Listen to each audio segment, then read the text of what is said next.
इस बात की श्योरिटी बिल्कुल भी नहीं है कि जिस बात को लेकर आप आज परेशान हो रहे हो कल वो बात या वो एक्ट बिल्कुल वैसे ही होगा। और अगर जो आपका आज गुमान है कल वैसे ही चीज़ होनी है तो फिर भी आपकी टेंशन या आपकी सोच उस बात को टाल नहीं सकती।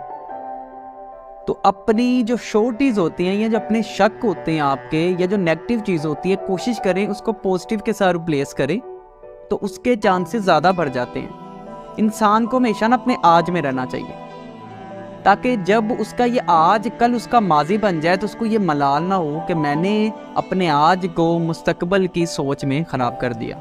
अपनी ज़िंदगी में इस बात की भी श्योरिटी रखें कि आज जो आपकी तरजीहात हैं कल वही चीज़ें आपका मुस्तकबिल बनेंगी। हम बहुत सारे लोगों को देखते हैं जो डेली इस सोच में होते हैं कि वेरी नेक्स्ट मंथ ये हादसा होने वाला है और वो हादसा अक्सर हो भी जाता है क्योंकि अक्सर आपकी सोच आपके काम पे इम्प्लीमेंट होती है और वो आपका काम आगे आने वाले काम को लीड करता है। और इंसान सोचता है देखो मैं जो सोच रहा था वही हुआ।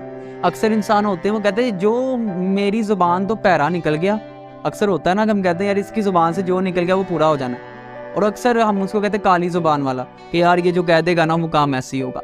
वो दरअसल हमारे माइंड के साथ खेल रहे होते हैं। आप जब किसी की बात को अपने माइंड पे सवार कर ले तो अपने जहन में डाल रहे यार उसने कहा था मेरा ये काम नहीं बनना, तो फिर आप उस काम के लिए जो जुस्तजू करते हैं ना उसमें एफर्ट कम हो जाती है। तो अपनी ज़िंदगी में ये जो तासुब है ना इसको कभी भी जगह ना दे। आपकी किस्मत आपकी लकीरें तय नहीं करती, ठीक है। आपकी किस्मत लिख दी है और वो किस्मत भी किसके बाद बदलती है, आपके फैसलों के बाद बदल जाती है। इंसान की ज़िंदगी में उसकी ज़िंदगी कैसे गुजरेगी, दुआ के बाद तकदीर के बाद ये काम आपके फैसलों पर होता है कि आपकी ज़िंदगी कैसे